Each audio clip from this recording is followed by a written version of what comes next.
Bonjour à toutes et à tous et bienvenue pour la présentation du groupe D de la Coupe du Monde de football. C'est le groupe de l'équipe de France. Ça y est, Dédé nous a donné la composition et franchement, je suis un peu en stress. Au programme, analyse des équipes et proposition de paris sportifs à la fin de la vidéo. Alors avant cela, si vous n'avez pas suivi la présentation du groupe C, je vous invite à aller la voir en cliquant sur le lien qui va apparaître à l'écran. Et donc pour ce grand événement, en collaboration avec le CEREPS, nous avons mis en place exceptionnellement un kit que nous avons appelé Tacler les books. Alors qu'est-ce qu'il y a dans ce kit? Ce ne sont pas moins de 7 outils exclusifs qui vous aideront à maximiser pardon, votre réussite durant cette Coupe du Monde.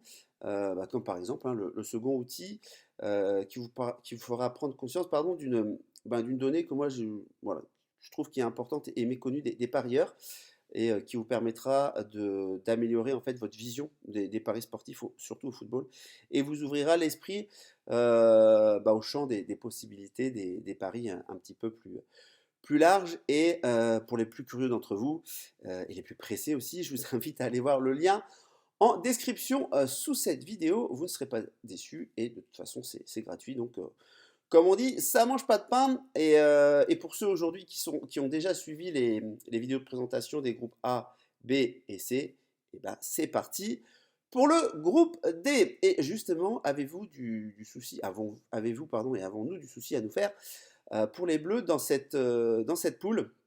Alors ce groupe D se compose de l'équipe de France, bien sûr, des Danois, des Australiens et des Tunisiens.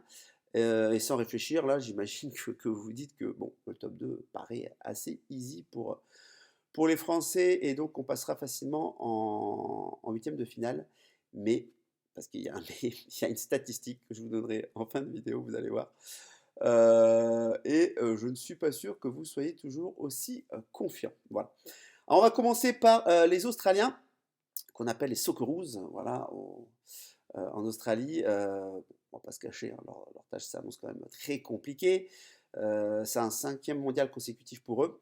Mais bon, voilà, il y a un petit peu de qualité, on va dire. Ils sont arrivés troisième du groupe de qualification de l'Arabie Saoudite et le Japon. Ils ont aussi effectué un match de barrage d'abord contre les Émirats Arabes Unis qu'ils ont gagné, et ensuite un barrage intercontinental contre le Pérou, qui a été un petit peu épique parce qu'ils ont gagné à la séance de tir au but et ils ont fait rentrer un gardien juste pour la séance de tir au but.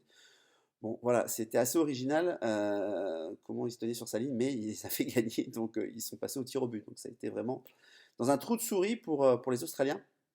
Mais voilà, l'effectif pour moi me semble trop juste. Même si là, il y a peut-être leur futur pépite qui s'appelle Garang Kuol. Il a 18 ans, il va signer à Newcastle normalement là, prochainement. Et voilà, il fait partie des trois réfugiés soudanais qui ont été naturalisés et qui sont dans cette sélection australienne. Donc voilà, ça a peut-être apporté une petite qualité supplémentaire. Bon, au niveau du gardien, ça va, ils ont ce qu'il faut. Ils ont Mathieu Ryan qui a joué pas mal en Espagne et qui maintenant fait les beaux jours de Copenhague, équipe qui jouait en Ligue des Champions. Donc ça va, Mathieu Ryan tient quand même la baraque. Mais bon, je ne m'étends pas plus sur l'Australie parce que pour moi, c'est, on va dire, la quatrième force de ce groupe-là. On va passer aux Aigles de Carthage. Je parle bien sûr de la Tunisie. Alors c'est quand même un niveau technique un cran au-dessus des Australiens pour moi. Et est-ce qu'ils sont prêts à prendre leur envol? Rien n'est moins sûr. Ils ont été éliminés de la dernière CAN en quart de finale contre le Burkina Faso. Et pour arriver à la Coupe du Monde, ils ont fait les barrages. Voilà, et ils ont battu le Mali avec, dans leur confrontation, juste un seul but d'écart. Donc voilà, c'est pareil, c'était pas un trou de souris. Mais bon, aujourd'hui, à la folie africaine, en fait, moi je trouve qu'à la folie africaine, la Tunisie a aussi s'est construit une sorte d'assise un peu défensive, un peu à l'européenne, parce qu'il y a beaucoup de joueurs tunisiens qui jouent en Europe. Et vraiment, c'est la différence par rapport aux équipes de Tunisie par le passé. Alors, le plus connu aujourd'hui de l'équipe tunisienne, c'est Wabi Kazri. Il évolue en France depuis quelques années. Bon, il se fait vieux, voilà, il est vieillissant, il a 31 ans. Mais vous avez quelques jeunes qui vont arriver comme, comment il s'appelle, Mejbri, voilà, de Manchester United, qui est prêté cette année à Birmingham, pardon, en Championship. Mais bon, je pense qu'il est encore un peu tendre. Et voilà, il faut donner encore un peu de temps aux jeunes en Tunisie pour percer. Et puis surtout, où le bas blesse, c'est qu'ils ont 3 gardiens qui évoluent dans le championnat national. Et je vous ai dit, pour moi, ça c'est rédhibitoire. Parce qu'un gardien, ça peut vous faire gagner un match, comme ça peut vous le faire perdre, justement. Alors voilà, je pense qu'ils ne gagneront pas la Coupe du Monde, ça c'est une évidence pour tout le monde. Est-ce qu'ils peuvent sortir du groupe? Ben, je vais vous dire qu'au vu des stats, ça va être compliqué parce qu'en 6 participations, ils sont jamais sortis des groupes. Alors, je le souhaite hein, pour nos amis tunisiens, mais ça va être très très compliqué. Et surtout quand vous voyez en fait les deux équipes qui restent dans le groupe, et ben, le premier écueil, ce sera tout simplement le Danemark. Alors, ce qui est bizarre avec le Danemark, c'est que les Vikings, ils nous semblent un petit peu familiers. On a l'impression qu'ils font partie de la famille, parce qu'on les voit quasiment tout le temps contre nous dans les compétitions internationales. Ça, c'est fou quand même. Et puis, bah, ces dernières années, on n'est pas forcément meilleur qu'eux, au contraire. Si on regarde les 3 dernières confrontations qui ont lieu en 2018 et puis en 2022, bah, en 2018 on fait un 0-0 et puis en 2022 bah, on perd 2 fois, chez nous et chez eux. On fait 1-2 chez nous et on perd 2-0 là-bas. Donc on va dire qu'aujourd'hui le Danemark au niveau psychologique, ils ont pris un petit peu l'ascendant sur l'équipe de France. Ils ont une qualité d'effectif plutôt bonne. Il y a plutôt des joueurs qui jouent dans quelques grands clubs européens. Vous avez Kier, le capitaine, en défense, qui joue au Milan AC. Vous avez Højbjerg, qui joue maintenant depuis quelques saisons à Tottenham. Et puis, bah, voilà, vous avez leur talisman, Eriksen, milieu de Manchester United. Vous le connaissez sûrement, si vous ne connaissez pas bien le foot, parce que il a fait une crise cardiaque lors du dernier Euro, et puis les images ont fait le tour du monde. Et aujourd'hui, voilà, c'est un miracle, il est là, il rejoue au foot, et à un niveau plutôt correct pour lui. Et je peux vous dire que voilà, les Danois, ils vont être à fond, ils vont se donner à 100%, surtout pour lui. Ils sont un peu en mission, quoi. Les Vikings, voilà. Et puis les Vikings en mission, faut pas trop être devant. Est-ce que nous, voilà, en équipe de France, on va avoir la même rage? Ah bah, j'avoue que j'ai des doutes. J'ai des doutes. Au niveau gardien de but, si je vous dis Schmeichel, pour les plus anciens d'entre vous, vous allez me dire Peter. Oui, bah oui, Peter Schmeichel, le gardien mythique de Manchester United. Et ben c'est son fils, voilà, alors qu'il a 36 ans, mais non, mais voilà, c'est son fils qui est dans les buts du Danemark et qui est aussi le gardien de l'équipe de Nice. Donc autant vous dire que voilà, c'est costaud. Il a fait quasiment toute sa carrière à Leicester, qui avait été champion d'Angleterre à la surprise générale, hein. Je ne sais pas si vous vous souvenez, il y a quelques années.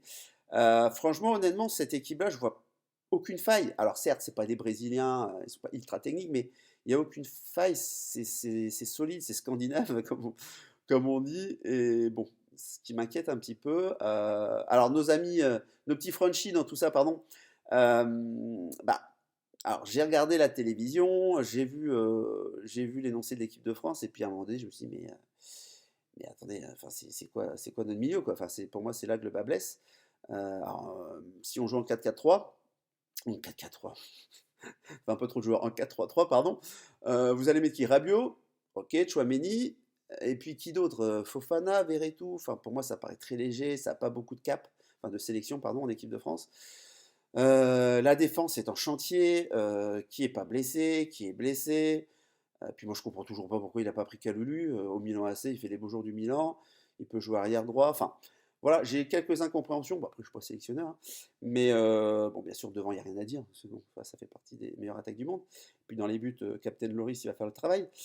Mais voilà, il y a beaucoup d'interrogations. Et comme je vous ai toujours dit, pour moi, une compétition internationale se gagne par la défense.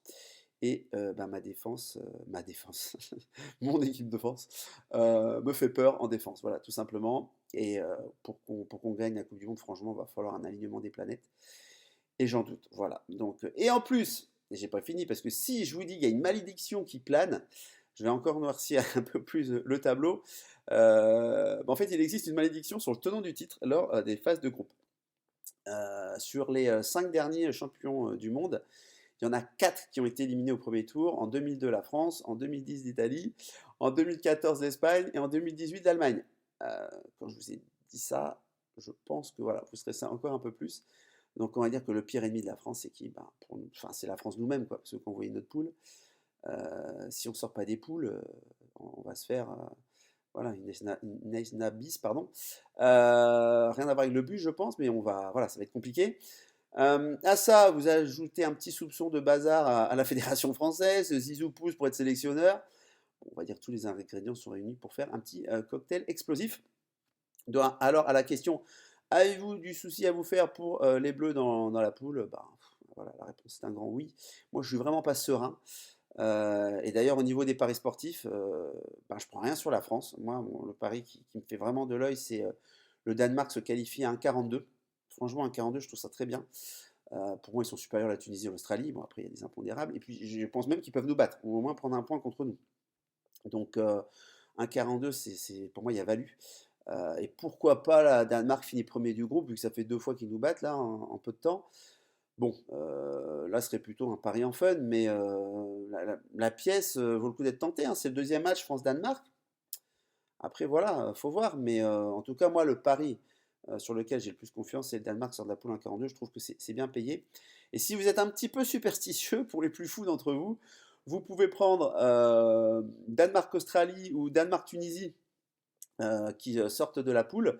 Et c'est des cotes à 25 et à 34 chez Parion Web. Ah, franchement, bon, si ça passe, voilà, félicitations. Mais bon, là, ça se base sur la statistique que je vous ai donnée tout à l'heure. Donc, bon, ce sera embêtant pour nous, parce que j'ai quand même envie de suivre un peu l'équipe de France pour cette Coupe du Monde. Donc, si on est éliminé en poule, ça sera pas très rigolo. Mais bon, voilà, on sait jamais. C'est du football. Il y a des impondérables, vous le savez. Donc voilà, bah, maintenant c'est à vous de me donner un peu votre avis sur ce groupe. Est-ce que vous voyez également le Danemark s'extirper facilement de ce groupe comme moi je le vois? La France, est-ce qu'elle finira première? Bon, je pense que vous avez un petit peu mon point de vue. Et voilà, n'hésitez pas à commenter, je me ferai un plaisir de vous lire et je vous réponds, hein. Voilà, comme j'ai fait dans la première vidéo et dans la seconde. Je vous rappelle juste, vite fait, vous avez le lien dans la description sous la vidéo pour obtenir gratuitement votre kit spécial événement Coupe du Monde, taclé les bookmakers. Voilà, vous aurez accès à cet outil exclusif et gratuit développé par moi et le CEREPS. Et puis, bah voilà, je vous le dis aussi à chaque fois, mais sachez que je vous donnerai des pronostics PLT Paris long terme à la fin de la présentation des 8 groupes. Alors, restez bien attentifs. N'hésitez pas non plus à partager cette vidéo si elle vous a plu, et puis voilà, à vous abonner à la chaîne du CEREPS. Pour ma part, voilà, c'est terminé pour aujourd'hui. Rendez-vous demain à 16 h pour une vidéo un petit peu différente, et je ne vous en dis pas plus, ce sera la surprise demain. Allez, c'est terminé pour moi pour aujourd'hui. Je vous dis à très bientôt et à demain pour une nouvelle vidéo.